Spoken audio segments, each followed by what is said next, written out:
Hi, and welcome to Fresh Waves. I'm your host, Bren Masson. Today, we have a really interesting show, part of our author series. We're going to be talking with Lynda Faye-Schmitt, and she is an author and a blogger. And we're going to talk about her journey and how she became an author and why, and all of her life adventures, which I know is way too much for one show, but we're going to squeeze in as much as we can. Hi, Lynda, and welcome to Fresh Waves. Hi, Brenda. It's great to be on the show. Thanks for having me. Oh, well, we love having people from all over, and you're from sunny Panama right now, right? I'm living in sunny Panama, but my roots are in Canada. I was born in the prairies and kind of wheeled my way west, and then I moved all the way to the Middle East, and now here I am in Panama, and who knows where I'll end up next, but I'm happy here right now. So how did you end up, going from the prairies to the West Coast is very plausible. I can understand why someone would do that, but how did you end up in the Middle East? Well, I actually have my husband to give credit or blame, however you want to view that. But yeah, a little bit of both, I suppose. As is most things in life, there's a good side and maybe a bit more challenging side. But he ended up shortly after we were married. He's my second husband, getting a job opportunity in Saudi Arabia. And it was too good to turn up, and I just decided to take the leap with him, feeling pretty confident that as a team we could take on pretty much anything. And I was right. We had a really fulfilling adventure that brought us a lot of different things, and including my writing career really took off, funny enough, while I was there. Wow. Now, it's not easy. That's not an easy move. And it's not an easy move as a woman. And how did you find it living in Saudi Arabia? Yeah, I think I was a deer in the headlight for about 2 years. But the fun part, I think, the best part for me was I was there in a really dynamic time of change for women. So when I arrived in May of 2015, I had to be totally covered to go out, just my face and a scarf and an abaya. I had to be escorted by my male guardian.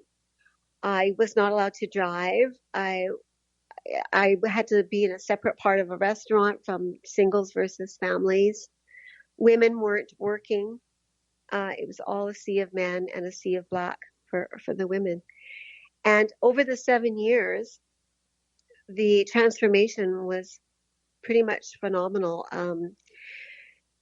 It just happened at roller coaster speed. And a lot of that, I would say, is a tribute to the prince who is currently running the show over there. And he has very ambitious plans for the country.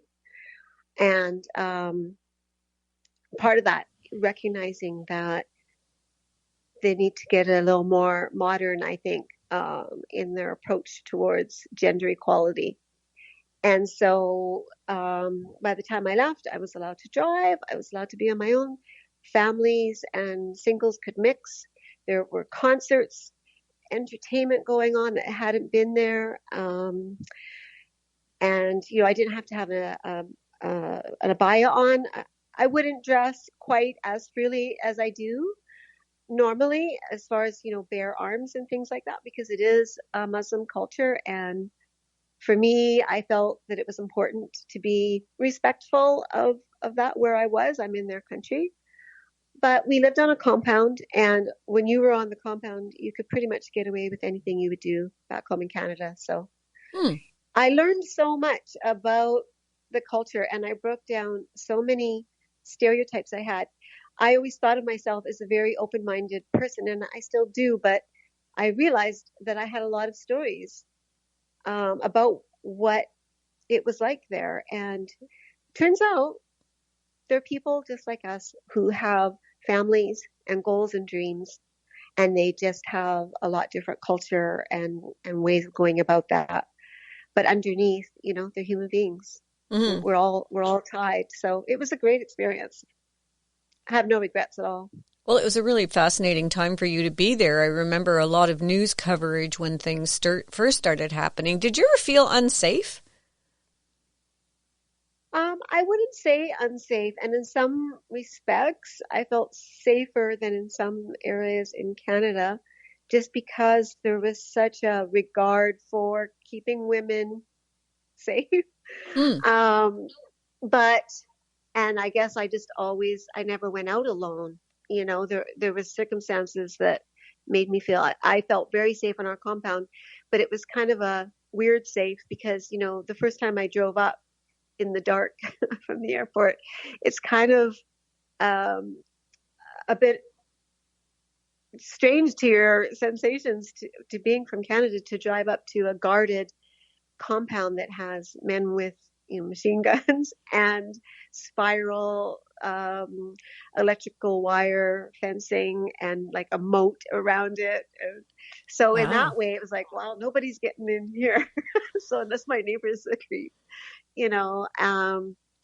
So in some ways, I did feel safer, but then there's the whole turmoil over there, and I didn't know when I moved that they were at war with Yemen, and so we even had some missiles flying into Riyadh, and their military responded very quickly, and there was very limited damage, but that didn't feel great to be involved in that. But where do you go in the world where there isn't some kind of conflict these days, right? Yeah, exactly. So you were there through the war, through the turmoil of, well, it's not even turmoil. I guess it was tumultuous for the poor men who were not used to having women being able to do anything they wanted, like drive. Um, you obviously, as an author, most authors I know, I shouldn't generalize, but most authors I know are actually avid readers as well. And were there restrictions on what you could and couldn't read? How did you get books and things? It was a little bit trickier, but they have a fantastic book chain there, sort of like our chapters Indigo. Um, it's called Jarir, and there is a fairly decent English section that kept me going on my English budget. But I always brought back the favorites that I wouldn't be able to get there because they really only have sort of top bestsellers. And I like to pick some of the new undiscovered indie readers now and again as well. So we came back to Canada 3 times a year. He had a great vacation package as part of that deal, 9 weeks of holidays, and they paid for us to travel home. And we snuck in a few exotic destinations as well, but we came back 3 times a year, and I would stock up books in my luggage. And Good I for did you. okay, but I'm an avid reader, and there's so many different opportunities now as well with online. Although I'm not a Kindle reader, I like a paperback in my hand. But reading other people's blogs, and once I started writing, I got so engaged, almost entranced with that being a new career, I guess, and just loving it so much that I find I don't spend as much time reading as I used to, but it's still a love of mine that I definitely like to give time to every day. Hmm. I think some of the nicest moments of my life have involved a good book and a cup of tea. Right? It's Yeah, a stellar combo. isn't it? It's just wonderful. And living in Canada, I mean, and a fire at the same time, fire in the fireplace, sitting in a big comfy chair with a good book and a cup of tea. I just think there's nothing better. Yeah, I have to agree. And sometimes I can get nostalgic for that. I spent a good time of my life living in Calgary, Alberta, and while I was there, I used to go every year to their Word Fest, and it was a fabulous festival. And I have many signed copies, autographed copies from very famous authors, some who were just starting out then, and some who were already bigwigs. And I got to meet them in person and go listen to them speak in Banff and in Calgary. And I just felt so fortunate to enjoy that. And so there were perks of really everywhere I've been, but that really Hmm. stands out for me of the cold winter nights, and like you said, a cup of tea and a blanket and the fireplace on and a cozy book. Mm-hmm. So, Yeah. all right, let's go and talk about your journey as an author because you just mentioned that you spent a lot of time in Calgary, and it sounds like you were already writing when you were in Calgary. So how did you get into being an author? All right. Well, that's a great question. And actually, I was technically a writer, if you can say, when no one's read your things, that you're a writer, if you Yeah, just write. those who write are writers. So I always had an interest in writing from when I was very young. I started writing stories and poems. And I did my degree at the University of Calgary in teaching, and my major was in English.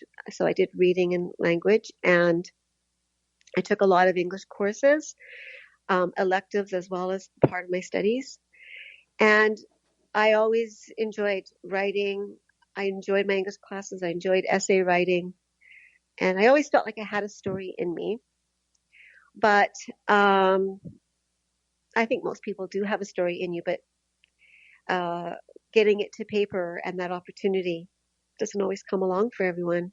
Mm-hmm. And I was just really busy with those years of working full time as a teacher, which I really did love, that career of 25 years. And I birthed 3 beautiful beings into the world, and that was a commitment that took a great deal of time, and just running a home and all that sort of thing that everybody gets busy with in those years. And it wasn't until I really changed up my life. I left my first husband. It wasn't a good situation. And I stayed in that negative situation until my kids were grown. That's a whole other different story, but we'll try not to sidetrack. And I moved to Vancouver Island, and I met my second husband there. And I'd actually taken Julie Cameron's writing course. Well, it's actually a creativity course called The Artist's Way. Wow. Just before I met him. And that really, that really took things off in the writing direction. And I started a book, but this life became so busy with other things, and I ended up adopting his stepdaughter, and we ended up with the move, and I just kind of lost track of it. And then it wasn't until I was living there and teaching there didn't really work with his schedule, and I'd always had this love of writing, and he just encouraged me. So I started small with a blog, and then I got an opportunity through my blog to write for a local magazine in Saudi Arabia. And I wrote several articles for them, and that I really enjoyed that a lot, and met some very interesting people conducting interviews for those. And then I was going through some old journals, which I've been a journaler for about probably 30 years. I don't know, somewhere close to that. Me too. And I have so many journals. I always laugh when you read these stories where they have their one diary their whole life they've carted around. And I was going through, and I found these 5 pages of this book that I'd started, and I was like, oh, I have to do this. This is what I need to do. And it all came back to me, and I just started. And so, I would say when I first wrote that first novel, it was so new, it probably took a bit longer it definitely took a bit longer than the other ones did once I sort of found my groove as a writer. But as far as the flow and the ideas, I just felt so incredibly overflowing with that every day. I didn't have to worry about the writer's block. I've been so fortunate that way. Maybe because I had years of stories stuffed down inside me, but it just, if I could get to the computer with some energy, I was sure to produce something. And, the quality can vary, but that's what the editing process is for. Right. And I was just so fortunate to discover a partner publisher just by chance through a friend in Saudi Arabia. And my publisher, Anne O'Connell, she's with a small company she started herself. She's based in Halifax, Nova Scotia.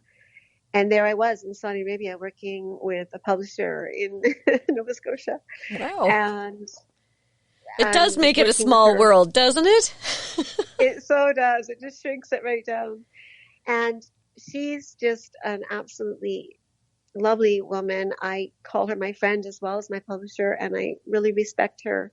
And she's taught me so much about everything to do with writing, and also how to be a really good person, which, she just added so much depth. And I have so much gratitude for that serendipitous kind of event. I wasn't really looking for that necessarily, and it just came along before I even really got down the path.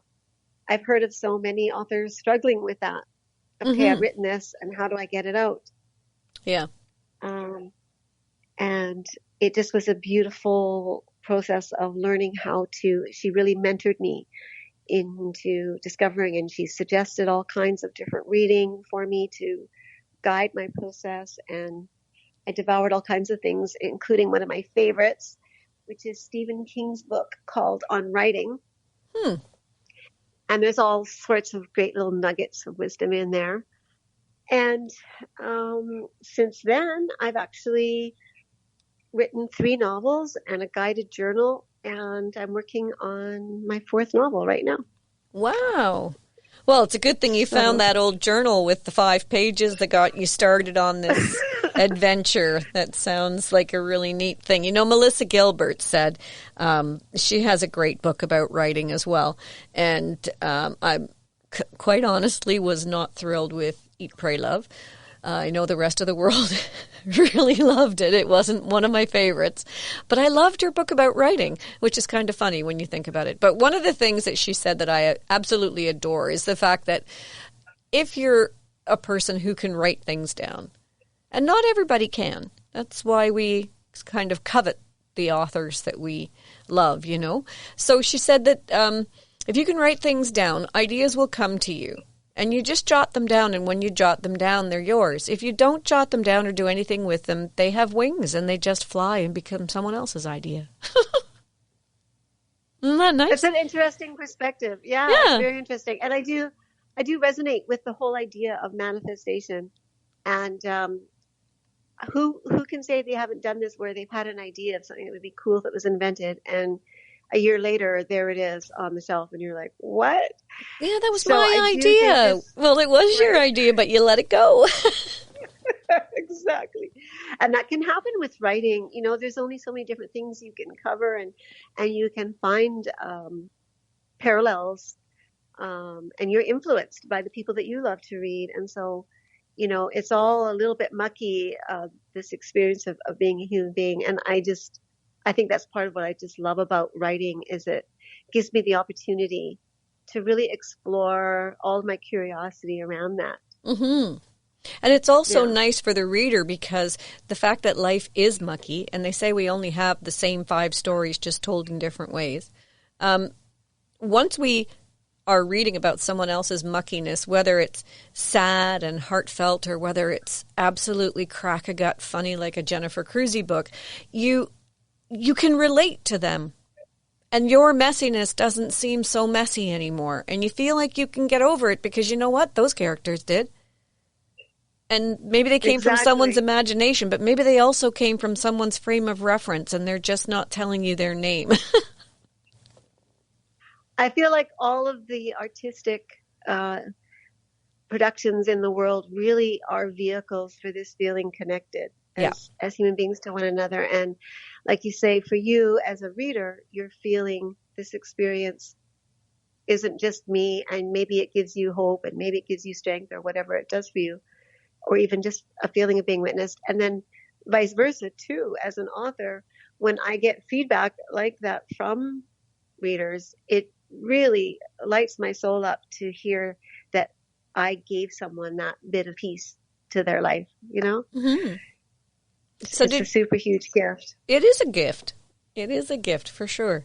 Now, did you write by yourself or were you writing with a group of writers when you were in Saudi Arabia? Like, how did that process come to be? Because I can see that if you were in a country where your compound is your sanctuary, then you wouldn't want to step too far out of the boundaries of that. So did you go out and join a group or did you just sit at your little desk looking at the sunshine and writing novels? I pretty much sat at my little desk, but I was part of some reading groups, and I really enjoyed that. And again, on our compound, there were people there from all over the world.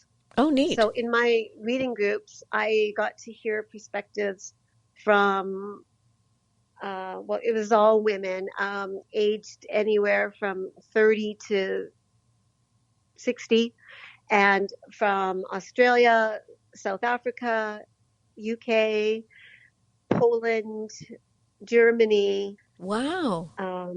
Canada, obviously. And it was a really dynamic experience and I enjoyed it very much. And it gave me insight into maybe a little bit around that whole audience and what people are looking for and what resonates with different people and what I hope to bring to that to the people who I choose to read what I have to say. But That's as to the writing, no, it was sitting at my desk. And funny, it wasn't until I arrived here in Panama. And of course, you know the beautiful Lindy Allison. Yes. I met her right away because she's friends with someone who lives in my little community here in Azura, which is about 15 minutes from Lindy's home in Coronado. And she told me, oh, I know someone who's an author. She writes young adult science fiction and she's fabulous. And I'll give you her contact.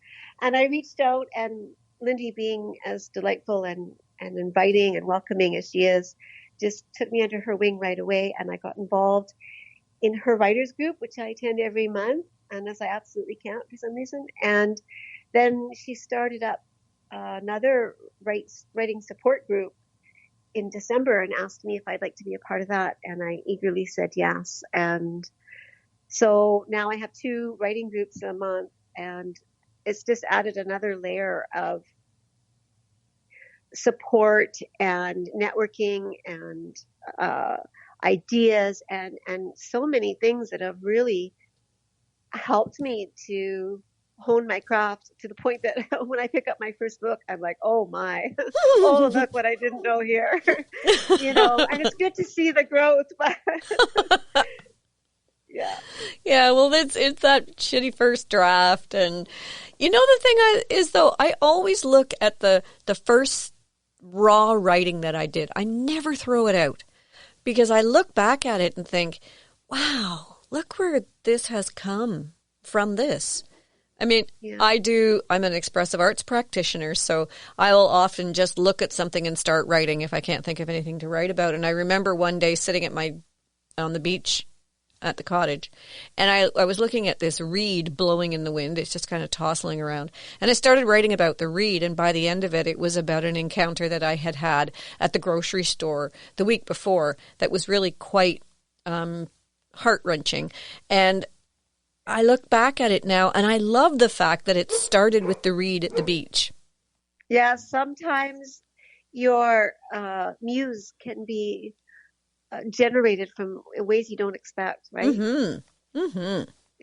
Well, we're going to take our first break here on Fresh Waves, and when we come back, we'll continue our conversation with Lynda, and we'll talk a little bit about maybe some of the ways that Lynda got into writing and how, without moving to Saudi Arabia, that if you've had it in your head that you might want to write a story, how to go about doing that. We'll be right back. This is Fresh Waves, and I'm your host, Bren Masson. Stay tuned. Hi, we're back on Fresh Waves. I'm your host, Bren Masson. Today we're speaking with Lynda, and we're talking about her journey as an author and what she's gone through. She's lived, as we found out in the first half, in Western Canada, from the prairies to the west coast of Canada, and then, all the way to Saudi Arabia, and now lives in Panama. And if you missed the beginning of the show and you'd like to hear this podcast again, you can just go to our YouTube channel, Fresh Waves Radio, and you will find it there. We also are creating a playlist of all of our author shows so that it'll be even easier to go and hear all the authors and their different viewpoints and get all kinds of tips if you ever want to become an author. And remember, anyone who writes is a writer. So, hey, take out a pen and a piece of paper every now and again and write down some of the thoughts that you have. You may find that it's really therapeutic.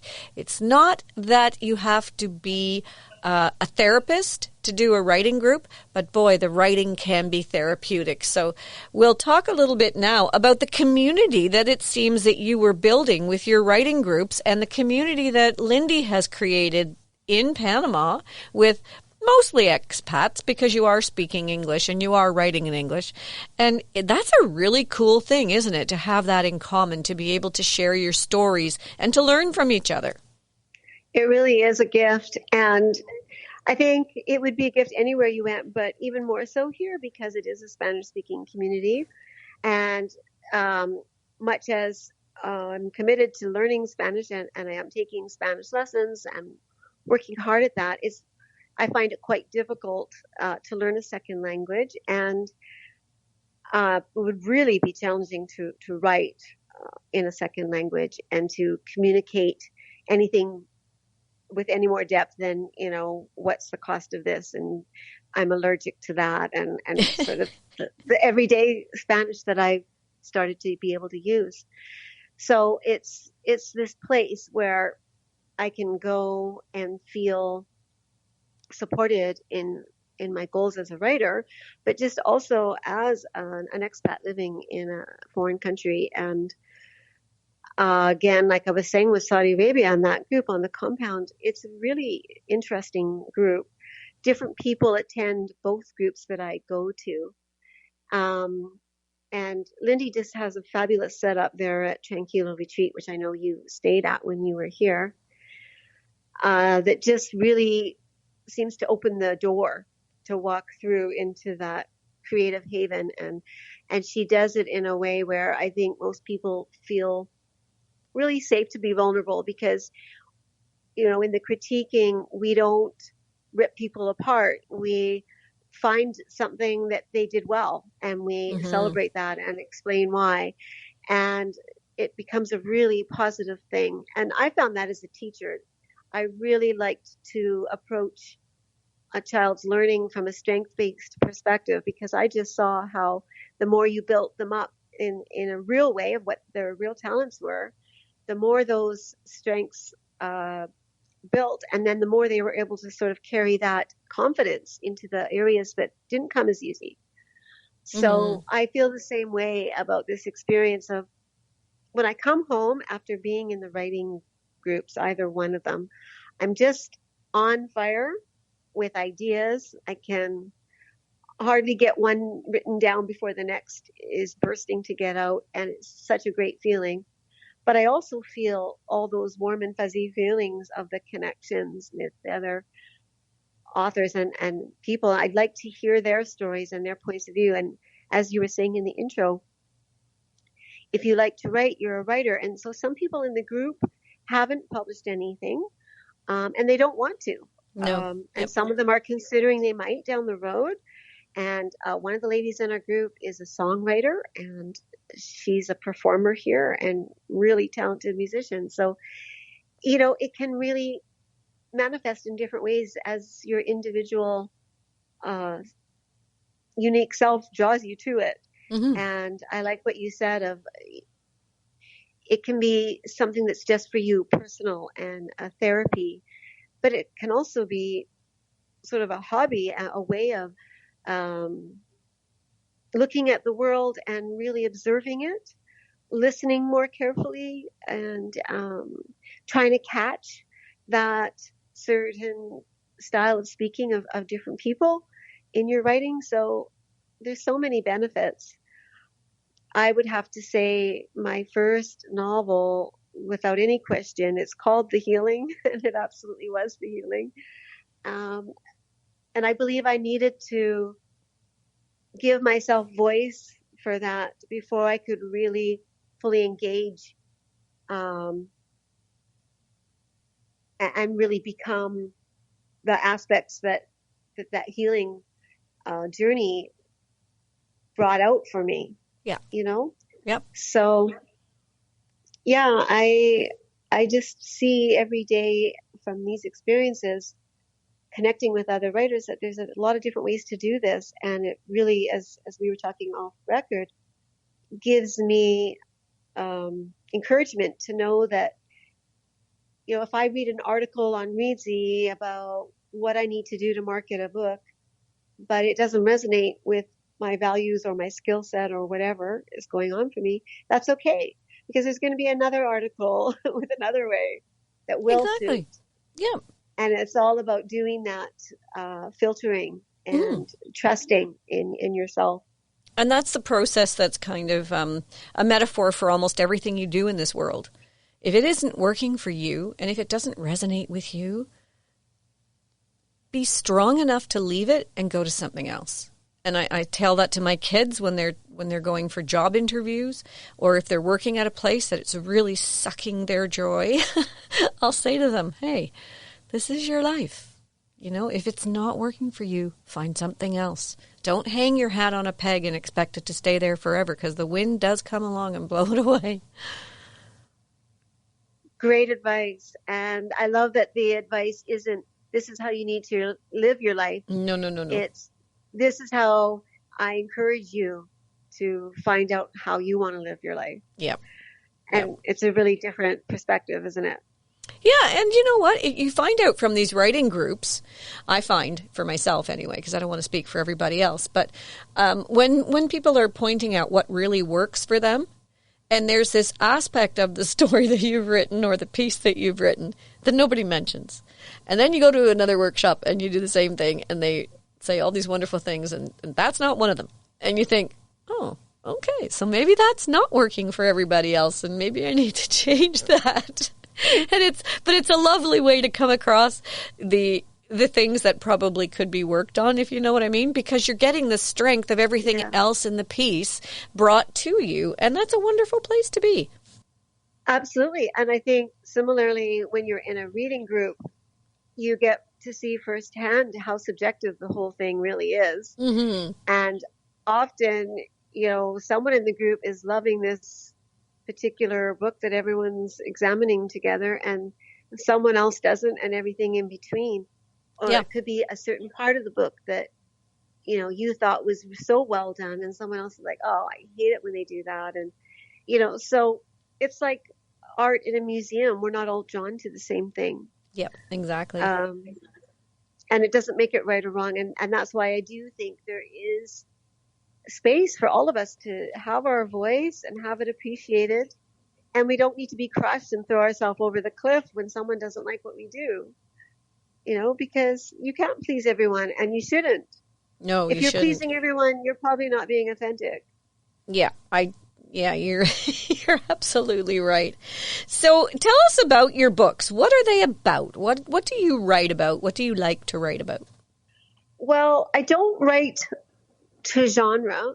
I have to figure out after I write them, because when you go to list a book, that's one of the first things they ask.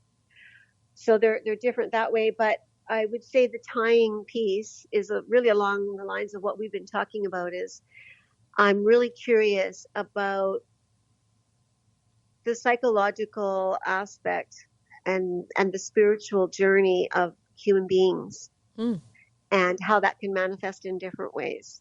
And I'm curious about how our relationships and our experiences shape that. And so I like to explore all of my stories from my character's perspective. They're very strongly character driven, and I have very strong leading characters. So far, they've all been women, but the one that I'm currently writing, I actually decided to challenge myself to get inside the head of a man, and I'm really enjoying the opportunity.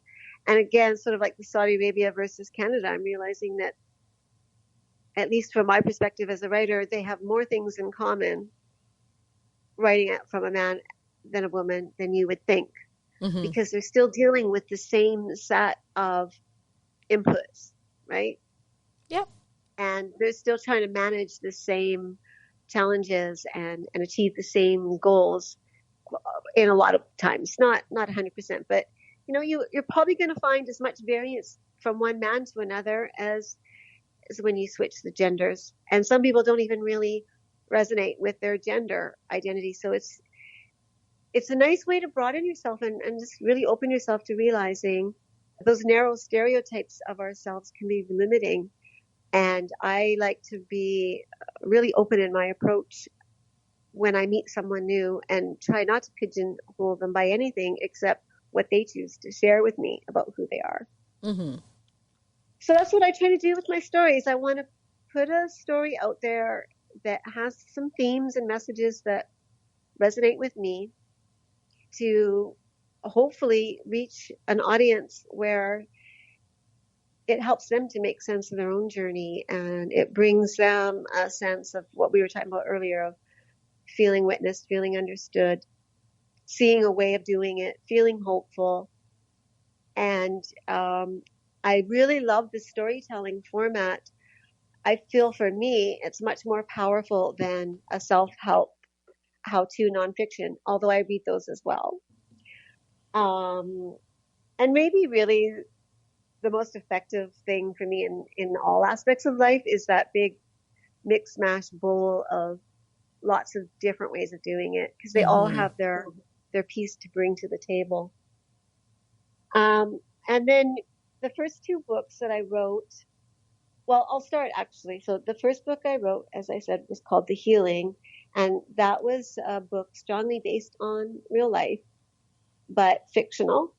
And the main character, Kate Henderson, is going on a transformational journey in middle age after a big life change. And then after I wrote that book, I didn't know what I was going to write next. And I had a few interviews like this one. And one of the people who interviewed me was a psychologist in Toronto named Sarah Dimmerman. And she was really intrigued by the whole backstory around Kate leaving an abusive relationship. And she wanted to know more about that. So I decided to write the backstory, and I wrote The Holding as a prequel that goes back to when Kate Henderson's born and really looks at that whole family of origin and how that shapes you. And it looks at the really strong bond she had with her father. And it's really a strong tribute to that and to my own father. And then after I wrote that, I had a few readers from my following who were really jazzed up about the journaling that Kate Henderson does. And they said, gee, you show in the stories how she uses this process of journaling to identify her feelings and work through them. And I'm interested in that, but I don't really know how to get started. And one friend in particular was really interested in learning more. And I just decided, well, she's probably not the only person. And I decided to write a guided journal that went with the series. And as I said, I've been writing in a journal for a long time. And over that period, I have taken on a few different guided journals from other authors and found them to be injecting a lot of new ideas into my journaling process. And one of them was the morning pages that Julie Cameron has you do in the Artist Way, where every morning when you get up, first thing in the morning, you're supposed to write your 3 pages and whatever comes into your head. And I don't do that exactly anymore, but I liked that fresh concept, and I worked with it and made a few tweaks here and there. And, it's not always first thing in the morning. It's not always 3 pages. Yep. But I like the general idea of kind of opening up your creative vessel by getting all that out, so that when I do go to write at my desk, everything's already stirred up a bit, and some of the skim on the top has been taken away. Mm-hmm. Some of the Facebook stuff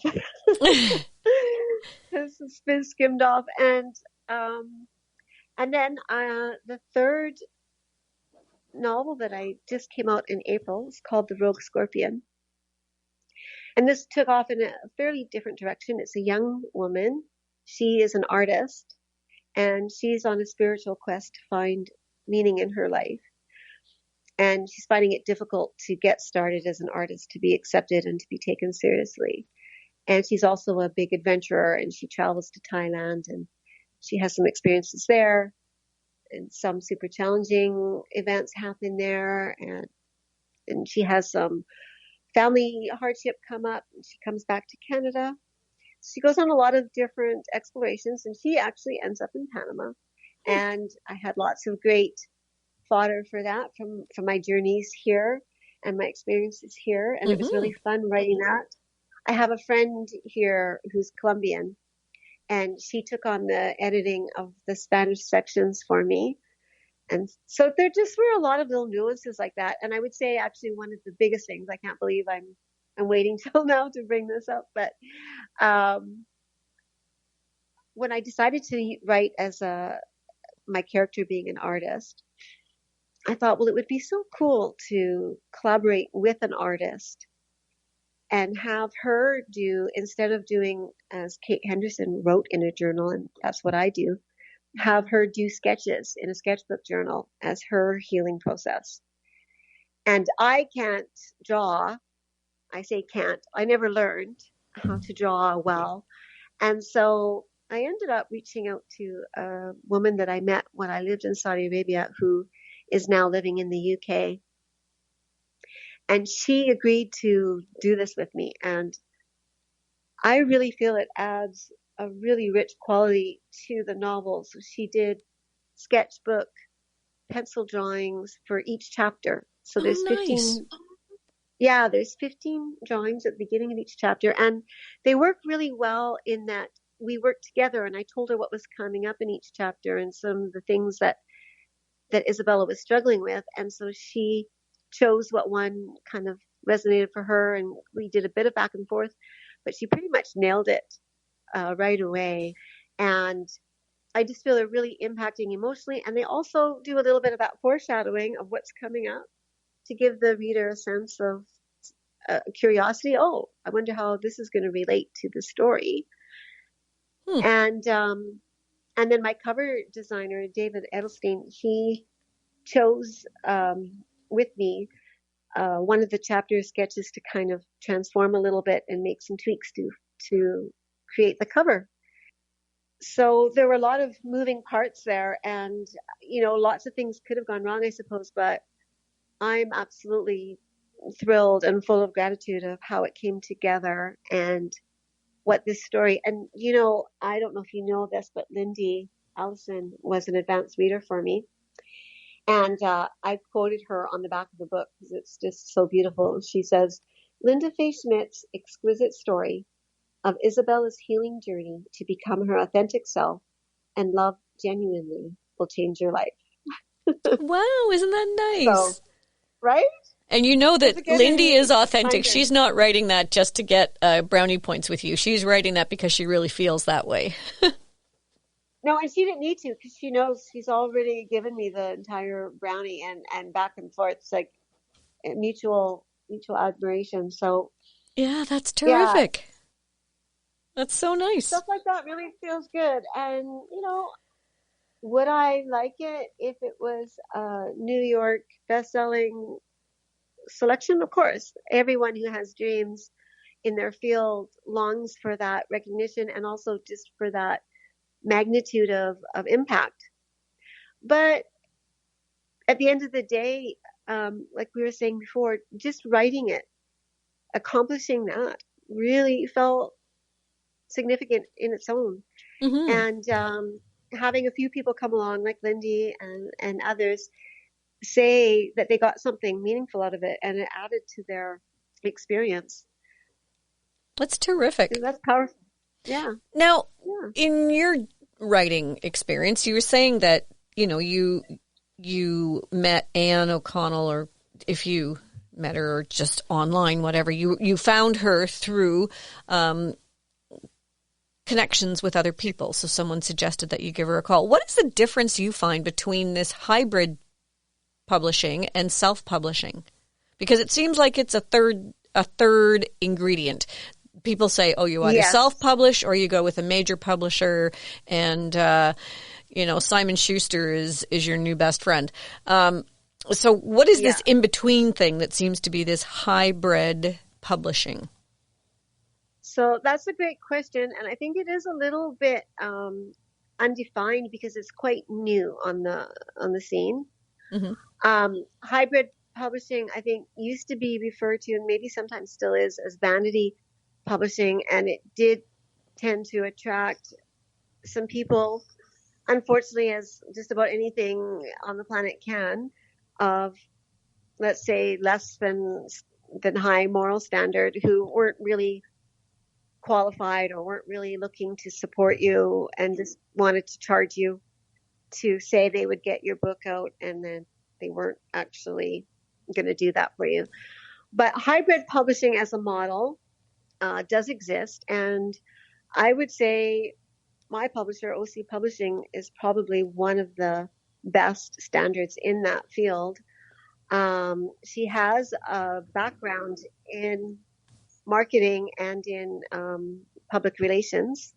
She also is a writer, and so she has a skill set that lends itself to it. And she just felt like the industry called for something in between, because it's really difficult to get into the traditional publishing scene if that's what you want. It's very competitive. And in fact, I found this out at my last writers group, some statistic, like, I'm going to get it wrong, but something like 7 million books are published a year. And that means like 6 were published in this minute or something like that. And of course, that's from all different genres, and fiction and nonfiction and what have you. But it still highlights how difficult it is. And because there's so many different publishers and they have so many people writing in, there's, 7 billion people on the planet, and how many of them want to be writers? It's very competitive.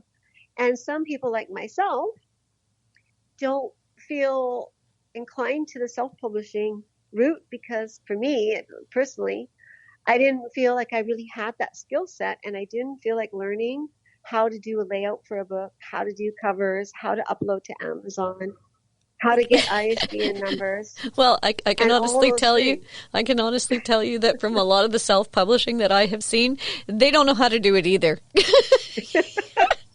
I see margins on pages that are like 3 inches wide, and I'm thinking, what is going on here? The margins are equally the same size as the text in the middle. Sorry. Exactly, and that was what mine would look like, and I just really wanted it to be professional looking. Now, I'm not saying that I wouldn't have tried to get a traditional publisher. As I shared with you, this happened, but I think this happens for a lot of people, where they start off down the road to get a traditional publisher and they just get rejections, or more often than not, when you go to their website, they just write out, say, we're not taking submissions. They don't need to. They have agents bringing them work, and they have such a large field of authors to choose from that they can't even publish all the books that they do have. Absolutely. Right? It's impossible for them to do it. And I think it's the same in all of the arts. It's the same in music. It's the same in graphic design. I used to work in a recording studio, one of the biggest in Toronto, one of the biggest in Canada.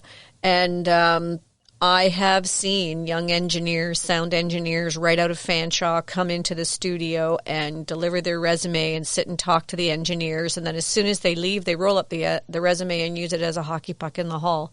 And it's so sad, because they have drawers and drawers and cabinets full of resumes of people who want to be sound engineers. And there's only so many, you look at that big studio, and in that big studio we had 6. 6. Yeah. 3 studios and 6 engineers. So, there's only, how many people do you know that sit at a campfire and say, oh yeah, I wrote that song? And you think, why can't the world hear it? Well, because they just can't, I guess. Or you So, go to some little local Picasso and the singer's belting out this song, and you're just like, yeah. wow, that is deserving of a label. Oh, the night that But, you and I were there, boy, right? that guy who sang, I mean, he blew the place away. I don't even know where he came from. That's the first time I saw him. He was unbelievable. What a voice. I hope to see him on stage one day and say, I saw him at Picasso's in Panama. Me too. It got right under my skin. Oh, and yeah. I hear that song in my head more times than I'd like to admit. I actually ran into him shopping at the supermarket. Oh, really? Yeah, so that was kind of cool. But yeah, so you see that this is again, another way that ties us as human beings, that we're all in that same boat of that's the way it's structured, that's how it is, and how do you work with it? And I just think the more options we have, the better it is for everyone. And so hybrid is a great option. How does someone get your book then? So that's the thing. She's done all that work for me. So my books are available online on Amazon.com, Amazon.ca, Amazon.uk. I think it's even in Australia. It's also on Chapters Indigo in Canada. It's in Barnes & Noble in the U.S. It's available here in Panama at the El Hombre de la Mancha bookstore chain.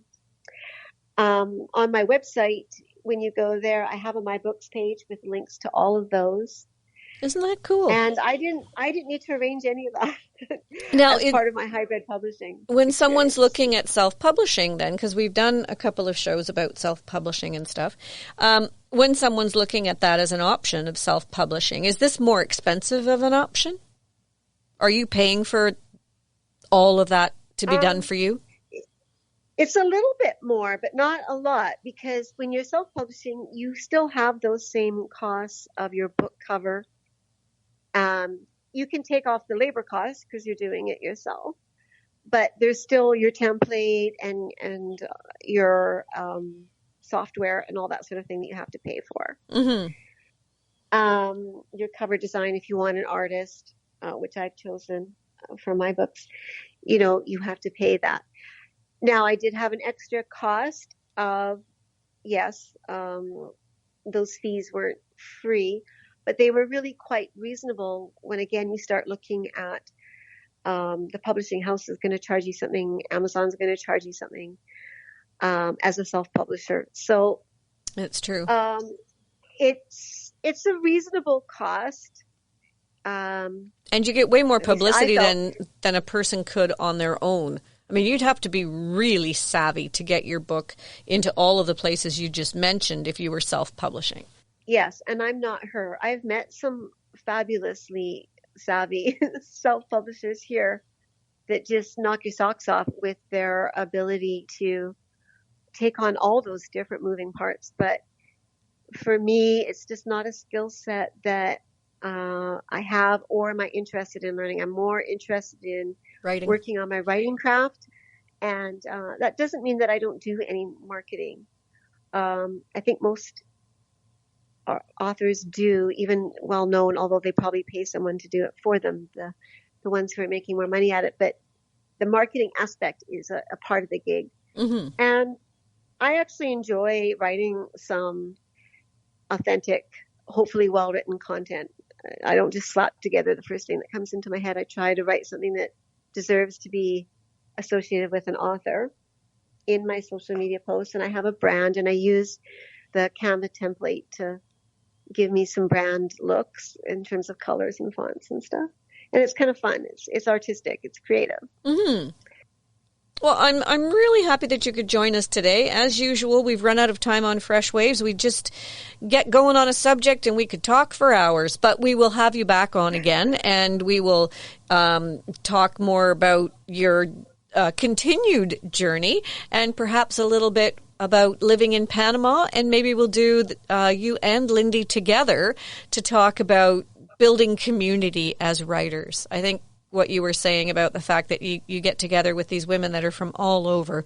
And it's a lovely, lovely thing to do. And I think we should be promoting more of that. Women like to be in community. And I think the writing community can be a very nice place to be. Yes, I agree. And that's a fabulous idea. I'm all for it. When that comes up, it's an opportunity for you. Just give me a shout. Okay, that's great. So thanks again for joining us. And thanks for tuning in, everyone, to Fresh Waves. It's been a wonderful show. And we will definitely catch you again next time. Thanks again, Lynda. Thanks. It was great fun.